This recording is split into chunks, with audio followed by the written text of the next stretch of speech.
குலசாமி மேல பேரன்பு உடையவரா நீங்க? இன்னைக்கு இந்த பதிவு. நாம காட்டுற பேரன்புக்கு நமக்கு என்னெல்லாம் கிடைக்குது அப்படின்னு நாம தெரிஞ்சுக்கிறணும்ல. அதனால தான் இன்னைக்கு இந்த பதிவு அறிவோம் அன்பர்களுக்கு, குலசாமி மேல பேரன்பு கொண்டு நேசிக்கிற பெருமக்களுக்கு பகிர்ந்து கொள்ள ஆசைப்படுறேன். சரி, நாம குலசாமிய பேரன்பு கொண்டு நேசிக்கிறோம். அதுக்கு அந்த சாமி பதிலுக்கு நம்மள நேசிக்குதா அப்படின்னு நாம தெரிஞ்சுக்கிறணும்ல. அதுக்காக நான் அறிஞ்சத ஒரு சில விஷயங்கள அறிவோம் நண்பர்கள்ட்ட பகிர்ந்து கொள்ள ஆசைப்படுறேன். சரி, பேரன்பு கொண்டு நேசிக்கிற பெருமக்கிட்ட அந்த சாமி எப்படி அதை காட்டி கொடுக்கும்? நான் பேரன்பு கொண்டு என்னுடைய தெய்வத்தை, என் தாயை, நான் வணங்குற என் மேலே வர்ற சாமியை, என்னை காக்கிற குலதெய்வங்கள் எல்லாத்தையும் நான் நேசிக்கிறேன் அப்படின்னா, அந்த சாமி என்கிட்டையும் பேரன்பு கொண்டு நேசிக்குது அப்படிங்கிற ஒரு சில விஷயங்களை நமக்கு நினைவூட்டும். அதை தான் இன்னைக்கு ஒரு 10 விஷயங்களை அறிவோம் நண்பர்கள்ட்ட பகிர்ந்து கொள்ள ஆசைப்படுறேன். சரி, அப்படி எப்படி என் சாமி எப்படி என்கிட்ட எப்படி நானும் உன் மேலே அன்போடு இருக்கணப்பா அப்படின்னு என் தெய்வம் எப்படி காட்டும்? அதை எப்படி நாம் அறிஞ்சுக்கிறது அப்படின்னா, முதல் விஷயம் என்ன? என்னுடைய தெய்வம் என் மேலே பேரன்பு கொண்டு நேசிக்குது அப்படின்னு அதை அடையாளம் காட்டி கொடுக்குற அந்த முதல் அறிகுறி என்ன அப்படின்னா, எனக்கு என்னை சுற்றி கிடைக்க பெற்றிருக்க அன்பான, பந்தமான, பாசமான உறவுகள். இப்போ நான் இருக்கேன், என் மேலே குலசாமி நல்லா அன்போட பேரன்போட என்னை நேசிக்குது அப்படின்னா, நான் எப்படி இருக்கணும் அதே மாதிரி பேரன்பு கொண்டு நேசிக்கிற பெருமக்கள் என்னை சுற்றி இருப்பாங்க. புரிகிற மாதிரி சொல்கிறேன். நீங்கள் பெற்ற பிள்ளைகள் இருப்பாங்க, உங்கள் கூட பிறந்த உடன் சகோதரர்கள், உங்களுடைய பிறந்த வழி சொந்தங்கள், உங்களுடைய சகோதரர், தம்பி, தங்கை சொல்லுவோம்ல, அது மாதிரி உங்களை போன்று உள்ளம் கொண்ட பாசம் மிகுந்த உறவுகளை உங்களுக்கு அந்த சாமி அமைச்சு கொடுக்கும்.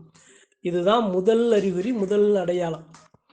இப்போ நான் இருக்கேன், நான் எதையுமே எதிர்பார்க்காம பாசத்தை மட்டுமே நான் கொடுக்குறேன் அப்படின்னா, எனக்கு பாசத்தையே எனக்கு பாசத்தை மட்டுமே வேற எதையுமே எதிர்பார்க்காத ஒரு சில மக்களை என்னைய சுற்றி அமைச்சு கொடுக்கும் பாருங்க, அமைஞ்சிருக்கும் பாருங்க, அதுதான் அந்த சாமி நம்மளை பேரன்பு கொண்டு நேசிக்கிறதுக்கு அடையாளமாக அமையும்.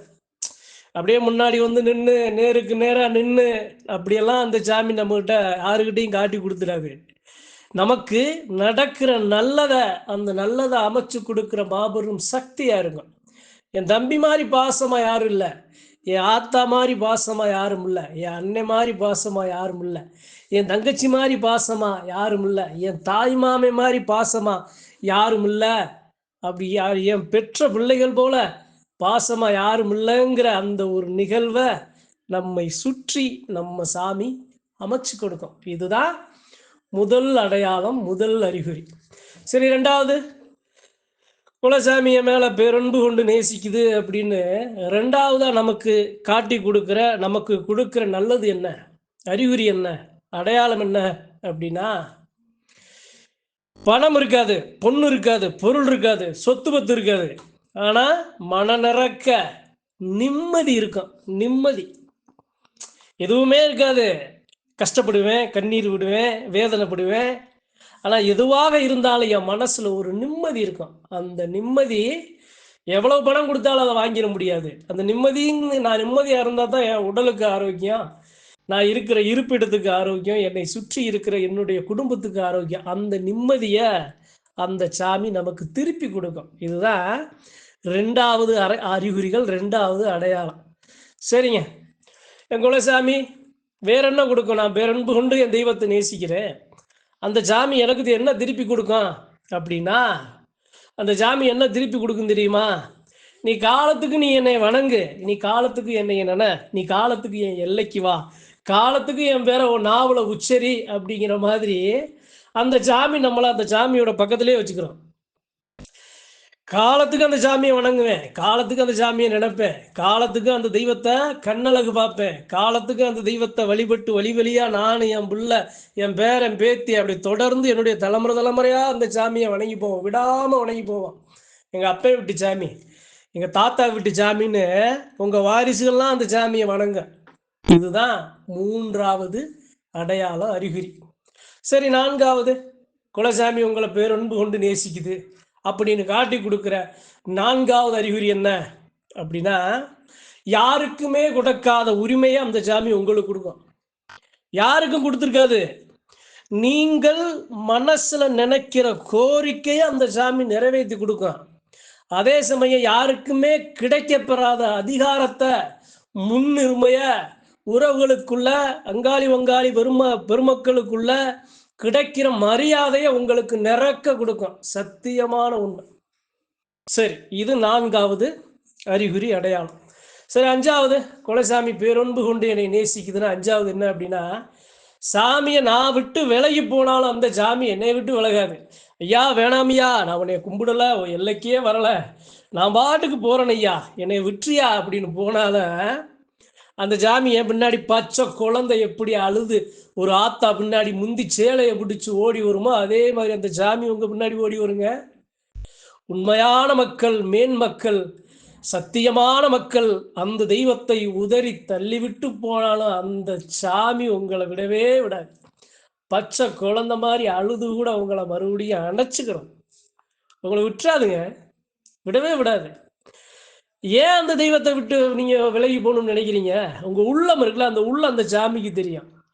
ஐயா உன்னை நான் வந்து நின்னா உனக்கு என்னையா இத்தனை இடையூறு வருது? ஐயா நான் வந்து நின்னா என் குடும்பத்துல எதுக்குயா எல்லாரும் உன்னைய திட்டுறாங்க? ஓ நல்லதுக்கு தாயா நான் விலகி வர்றேன்னு விலகி வருவாங்க அந்த சத்தியமான மக்கள். அந்த மக்கள் அந்த சாமி விட்டுருமா? விடவே விடாது. சரிங்க, இது நாலாவது. சரி, அஞ்சாவது, பேரன்பு கொண்டு அந்த சாமி என்னைய நேசிக்குதுங்கிறது காட்டி கொடுக்குற மற்ற அடையாளங்கள் என்ன அப்படின்னா, எனக்கு பிறகுதுல வாரிசு விருத்தி, எனக்கு கிடைக்குதுல ஆரோக்கிய விருத்தி, எனக்கு கிடைக்குதுல தொழில் விருத்தி. கஷ்டம்தான் படுவேன், கஷ்டப்பட்டு ஒரு நாளைக்கு 200-300 ரூபா சம்பாதிச்சாலும் அந்த 200-300 ரூபாயில எனக்கு நான் ஆசைப்படுறதெல்லாம் எனக்கு கிடைக்கும். நிறக்க நிறக்க குறையில்லாம நான் வாழுவேன்.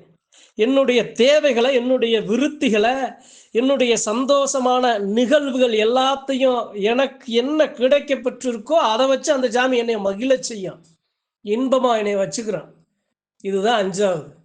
சரி, ஆறாவது, குலசாமி என்னைய பேரன்பு கொண்டு நேசிக்குது அப்படின்னா ஆறாவது அடையாளம் என்ன, அறிகுறி என்ன அப்படின்னா, நல்லா நேர்மையா நீதியா நீங்க இருக்கீங்க அப்படின்னா உங்களுக்கு நிறைய பகைகள் அந்த சாமியால உருவாகும். சொந்தங்கள் கூட உங்களை, தூரத்து சொந்தங்கள் கூட உங்களை எதிரியா பார்க்க, உங்களை விட்டு விலக, உங்க மனசை கஷ்டப்படுத்தும்.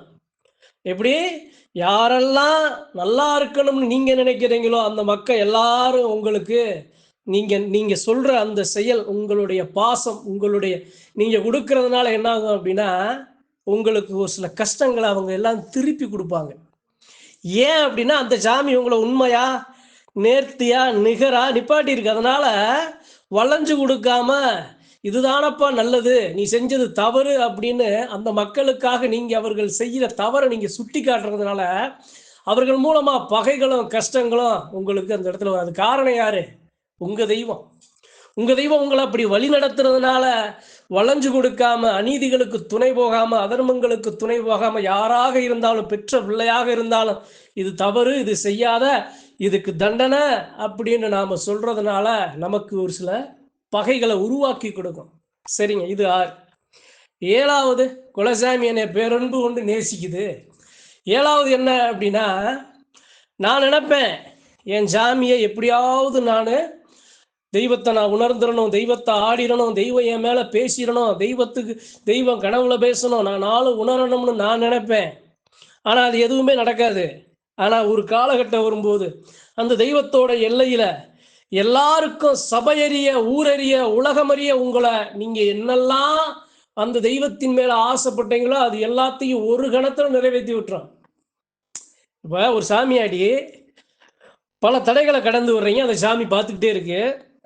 பல கண்ணீரை சிந்துறீங்க, பல வேதனைகளை துடிக்கிறீங்க, பல தீய வினைகளை எதிர்கொள்றீங்க. எல்லாத்துலையும் எதிர்கொண்டு நீங்கள் எல்லாத்தையும் சகிச்சு கடந்த அந்த தெய்வத்தை நீங்கள் விடாமல் நீங்கள் வணங்கி வரும்போது, ஒரு நாள் வரும்போது நீங்கள் பட்ட அத்துணை வழிகளுக்கும் மருந்து, எப்படி மருந்தை கொடுத்து உங்களை மேன்மையாக்கி, உங்களால் என்ன கிடைக்கப்பட்டிருக்கு, உங்களால் அந்த மக்களுக்கு என்னது நல்லது நடக்கப்பட்டிருக்கு, உங்க மேல அந்த சாமி எப்படி பரிபூரணமா நிக்குது அப்படிங்கிறத ஊரறிய உலகறிய படம் போட்டு காட்டி விட்டுரும். அந்த எல்லையிலே காட்டும்.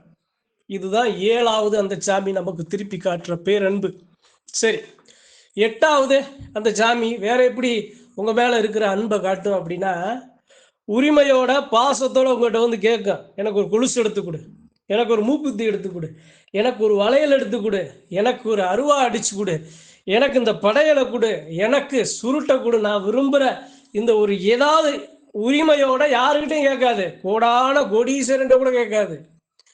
உங்ககிட்ட வந்து உரிமையா கேட்கும். பச்சை குழந்தை தெய்வங்கள், பெண் தெய்வங்கள்லாம் உங்ககிட்ட வந்து உங்களுக்கு பணிவிட செய்யும். உங்களுக்கு தேவையானதை அந்த சாமி செஞ்சு கொடுக்கும். எனக்கு இது வேணும்னு கோவிச்சுக்கும், இது கொடுக்கலன்னா கோவிச்சுக்கும். இது மாதிரியா எல்லா நிகழ்வுகளும் இந்த பேரன்புனால நீங்கள் கிடைக்க பெறுவீர்கள்.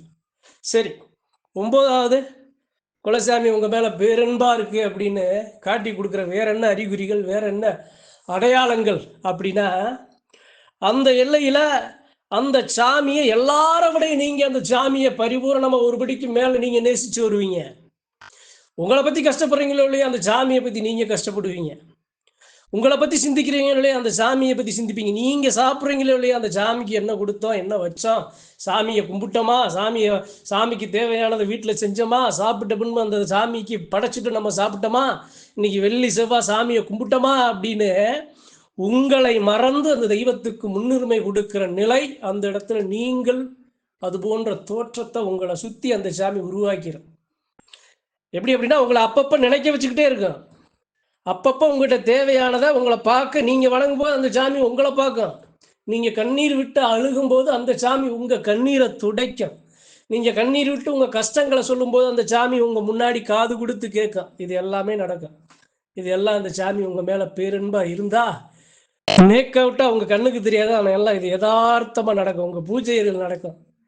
நீங்கள் இப்படி எந்த இடத்துல அந்த தெய்வத்தை பரிபூரணமாக அழைச்சி உங்கள் குறைகளை சொல்கிறீங்களோ அதுக்கு முன்னாடி இது எல்லாம் உங்களை சுற்றி நடக்கும், தெரியும்.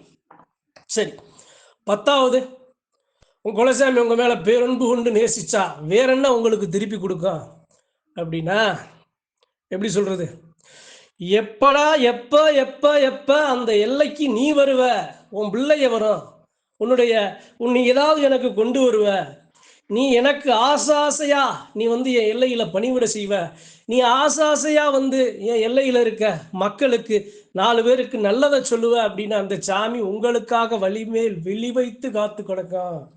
நன்மக்களுக்கு, சத்தியமான சாமியாடி ஒரு மக்களுக்கு உங்களுக்காக அந்த சாமி காத்து, நம்ம போறோம், நம்ம சாமியை கும்பிடுறோம், நமக்கு நல்லது கிடைக்குதுன்னு நாம போவோங்க. ஆனா இது போன்று பேரன்பு கொண்டு நேசிக்கிற பெருமக்களுக்காக அந்த சாமி அந்த எல்லையில காத்து கிடக்கும். அந்த சாமி எப்ப என் பிள்ளை வரும் அப்படின்னு ஏங்கி நிற்கும். அந்த சாமி நீங்க எது கொடுத்தாலும் பரிபூரணமா அமிர்தமா எடுத்துக்கிறோம். நீங்க போனா அந்த இடத்துல அந்த சாமி சந்தோஷமாயிருங்க, மகிழ்ச்சி ஆயிரும். ஒரு திருவிழா நேரங்கள்ல அந்த தெய்வத்துக்கு தேவையான விழா எடுக்கும்போது எப்படி அந்த சாமி மகிழ்ச்சியா இருக்குமோ அதே மாதிரி அந்த தெய்வத்துக்கு நெருக்கமான அந்த தெய்வத்தின் பேரன்பு கொண்டு நேசிக்கிற பெருமக்கள் அந்த எல்லைக்கு அந்த சாமியை வணங்கும் போகும்போது அந்த சாமி மகிழ்ச்சி ஆயிரும். அந்த தெய்வத்தோட முகத்திலேயே நீங்க அந்த பாவனையை, அந்த மகிழ்ச்சியை நீங்க உணரலாம். மற்ற நேரங்களில் தவறான விஷயங்கள் நடக்கும்போது கோபத்தை கூட அந்த சாமியோட முகத்துல உங்களால உணர முடியும். அறிகுறிகளை, சவனங்களை காட்டி கொடுக்கும். ரொம்ப முக்கியமான அறிகுறி, அடையாளம் இது. அதனால நாம குலசாமி மேல பேரன்பு கொண்டு நேசிக்கிறோம் அப்படின்னா அந்த சாமி நம்மளை எப்படி பேரன்பு கொண்டு நேசிக்கும், நம்மளை சுத்தி என்னெல்லாம் நடக்கும், நம்மளை எப்படியெல்லாம் அந்த சாமி அடகாக்கும், நம்மளை எப்படியெல்லாம் நம்மளுடைய முன்னேற்றத்தை பார்த்து அந்த சாமி சந்தோஷப்படும், நம்மளை எப்படி மகிழ்வித்து அந்த சாமி மகிழும், அந்த சாமி நம்மளுடைய வருகைக்கு எப்படி காத்து நிற்கும் அப்படிங்கிற எல்லாத்தையும் அந்த சாமி எப்படி நம்மகிட்ட பேசும், சொல்லும், கடத்தும், நினைவுகளை பகிரும், எல்லா மக்களையும் எப்படி ஒன்றிணைக்குது, எல்லாம் யாருக்கு நடக்கும்னா பேரன்பு கொண்டு நேசிக்கிற ஒரு மக்கள் உங்களுக்கு தான் நடக்கும்னு சொல்லி இந்த பதிவு அறிவு நண்பர்களுக்கும் குலதெய்வத்தை பேரன்பு கொண்டு நேசிக்கிற பெருமக்களுக்கும் சாமியாடி பெருமக்களுக்கும் பகிர்ந்து கொள்ள ஆசைப்படுறேன். நன்றி, வணக்கம். மற்றும் ஒரு பதிவில் சந்திப்போம்.